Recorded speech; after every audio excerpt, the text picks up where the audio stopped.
The Republican Party of San Diego County is in a peculiar situation. They're trying to desperately hold on to a seat that is in a district that is arguably the safest in the state. Why? Well, because the current office holder is under an indictment and facing a criminal trial that will begin shortly before the March 3rd primary. Still with me, two gentlemen who have been covering this district and also the candidates.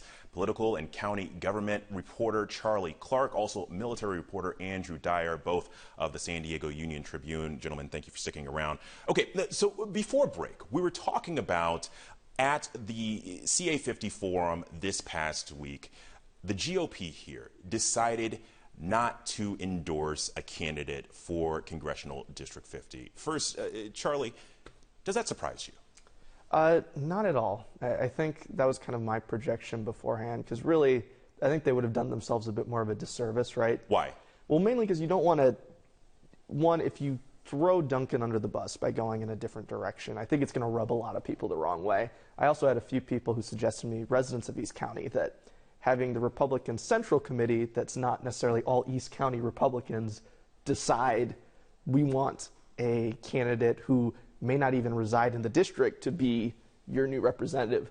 I think that wouldn't have played very well with a lot of people out there. At the same time, if Duncan makes it out of this thing, that is not a fight you want to pick if you're the county party. Yeah, Andrew, you want to hop in here? Yeah, I think former Congressman Issa, in his final comments from the stage, he spoke directly to the delegates, and he said, listen, an endorsement for one of us is an endorsement against the other three. And you've got a sitting congressman, you've got a state senator.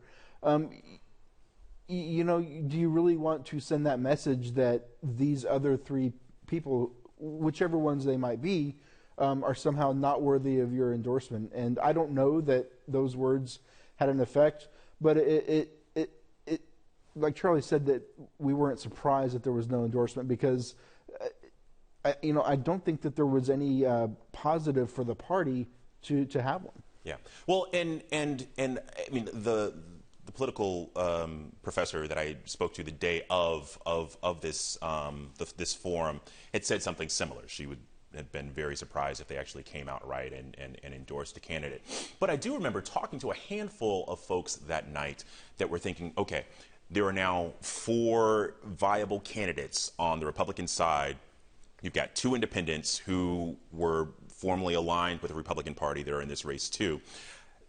The potential for the vote getting split so and fractured so many ways, now with Amar Camp-Najjar having the full support of the DCCC, this being one of the races that they're targeting countywide, you know, those people that I'd spoken with said that at some point the Republican Party has to figure out, okay, who they want to get behind and who and throw the full weight of their support behind that person. And so they were actually looking forward to seeing an endorsement that night.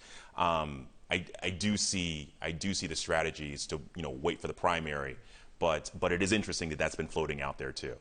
Yeah, I mean, absolutely. I think that's kind of it's kind of a nice kind of look at kind of the predicament they find themselves in, right? With a divided field, you want to find someone to make sure you have your candidate through. At the same time, because the vote's so divided, your impact may not be as great. So let's say they came out and endorsed Carl DeMaio. Well, in a divided field, Duncan Hunter may only need 20% of the vote to be the second top getter. Then what have you done to yourself? Right. Quick barometer on the polls right now. You guys have some recent polling. What does the field look like right now? So right now, in our recent poll that came out last week, Amar Camp-Najjar is the top vote getter, mainly because the field is split among Republicans. The top Republican, though, is Carl DeMaio, who had 20% in our poll, followed closely by Darrell Issa, who had 16, and then Duncan had 11. State Senator Brian Jones had 4%. So it looked like DeMaio is in the lead right now. I know he had internal polls that had suggested he was in the lead as well.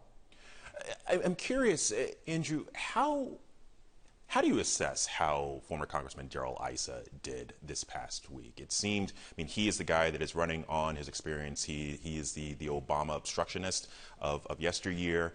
But also it seemed as though at least right now, with that particular crowd, there was some reluctance to embrace his past. You know, he did mention at one point the Benghazi hearings, which he chaired, and he took a swipe at Hillary Clinton, and that, you know, the crowd responded positively to that. But more than any other candidate, he really positioned himself as the fallback to Duncan Hunter. More than once, he kind of pointed out Duncan Hunter's father, the former Congressman Duncan Hunter, talked about what a mentor he was to him. He mentioned the young military service.